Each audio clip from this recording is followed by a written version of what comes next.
Imagine करो कि मुझे एक बाबा आके कहते हैं कि आज ये वीडियो और ये चैलेंज मैं नहीं बना पाऊँगा। मेरा ये चैलेंज 365 डे वीडियोस डालने वाला टूट जाएगा। और इस चीज़ को रॉन्ग प्रूफ करने के लिए ही मैं जो है कि पूरे दिन वीडियो शूट करता हूँ, स्क्रिप्ट्स लिखता हूँ, वीडियो पर काम करता हूँ और ये सब करते करते मुझे नींद आ जाती है और मैं सो जाता हूँ बिल्कुल मस्त अपनी नींद में। और अगली सुबह उठता हूँ और देखता हूँ कि मेरा चैलेंज टूट चुका है पूरी तरह से।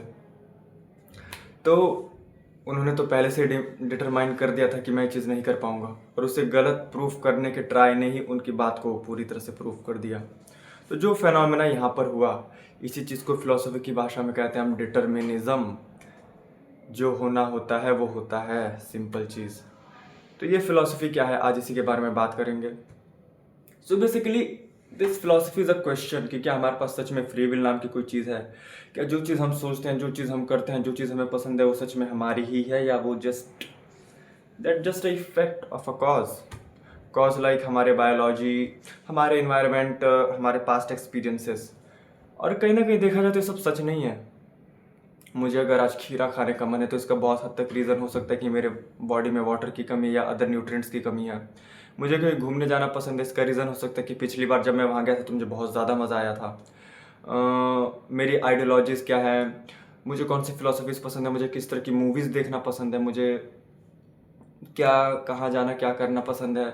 ये सब कुछ बहुत हद तक मेरे इन्वायरमेंट पे भी तो डिपेंड करता है ना, कि मेरे साथ पास्ट एक्सपीरियंसेस क्या हुए थे। So that is the question कि अगर सब कुछ एक कॉज एंड इफेक्ट ही है, मेरा माइंड, मेरे थॉट्स, सब कुछ किसी किसी न्यूरोलॉजिकल सिग्नल का एक इफेक्ट है, तो फिर आखिर मैं हूँ क्या? जो डिसीजन मैं ले रहा हूँ क्या वो सच में मैं ही ले रहा हूँ? और कहीं ना कहीं अगर हम इस चीज़ को मान लें कि नहीं, हमारी कोई फ्री विल है ही नहीं, जो हो रहा है वो सिर्फ होता हो जा रहा है बिना हमारी मर्जी के, या हमारी मर्जी है तो वो भी सिर्फ एक इल्यूजन है।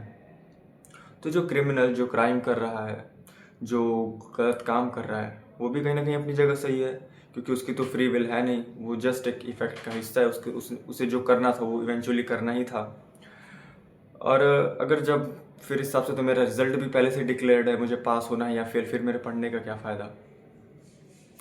सो दीज आर द क्वेश्चन जो कि हमारे मन में उठते हैं जब हम इस फिलोसफी को जितना ज़्यादा डीपली समझते जाते हैं। और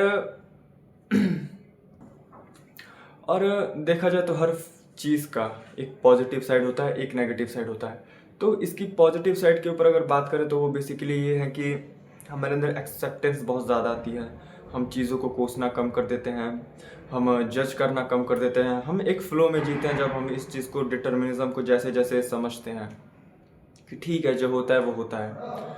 लेकिन वहीं पे इसकी डार्क साइड भी आती है कि हम धीरे धीरे बहुत ज़्यादा मतलब पैसिव हो जाते हैं। हमें खुद की रिस्पॉन्सिबिलिटी लेना, एफर्ट करने, ये चीज़ें बेफिजुल लगने लगता है कि जब सब कुछ होना ही है तो होने दो ना, हम फालतू में क्यों एफर्ट लगाएं। So that is the things. इसकी भी एक ब्राइट साइड है और एक डार्क साइड है। बट और देखो, ये जो डिबेट है फ्री विल की और डिटर्मिनिज्म की, ये कभी भी ख़त्म नहीं होने वाली है। फ्री विल के ऊपर भी एक वीडियो बनाएंगे अच्छी सी। तो मेरा मानना ऐसा है, पता है गीता में एक श्लोक है ना, जो कृष्ण जी ने कहा है कि हमें कर्म करते रहना चाहिए। हालांकि फल तो कृष्ण जी के हाथ में ही है, जो होना होगा वो तो वो करेंगे, लेकिन हमें एज अ ड्यूटी अपना कर्म करते रहना चाहिए। और यही चीज़ मुझे सबसे सही लगती है। इस डिटर्मिनिज्म और फ्री विल के पचड़े में पड़ के, हाँ इसे नॉलेज के लिए समझना चाहिए, बट जो एक्चुअल चीज़ है जो हमें अप्लाई करनी चाहिए वो यही चीज़ है कि तुम लाइफ को पूरी तरह से डिटर्मिनिज्म ही मानो। ये मान के चलो कि जो होना है सो होना ही है, बट पैसिव नहीं हो जाना है, हाथ खड़े नहीं कर लेने, ठीक है। कृष्ण जी को याद करना है कि हाँ, कर्म करते रहना है। We have to put our duty. वहाँ पे अपने तरफ को पूरी तरह से फ्री विल मान के ड्यूटी करो कि हाँ, सब कुछ मेरे कंट्रोल में ही है और मुझे अपना बेस्ट देना है, मुझे ये चीज़ करनी है। क्योंकि पैसिव लाइफ है, हम नहीं। जो डिटर्मिनिज्म है उसे लाइफ पे अप्लाई करो, खुद पर अप्लाई मत करो। ये मत सोचो कि जब होना ही है तो होने दो, मैं क्यों करूँ। नहीं, तुम्हारे पास फ्री विल है, तुम्हारे पास कॉन्शियसनेस है, तो कभी भी एफर्ट डालने से पीछे नहीं हटना है। That is the whole point इस वीडियो बनाने का।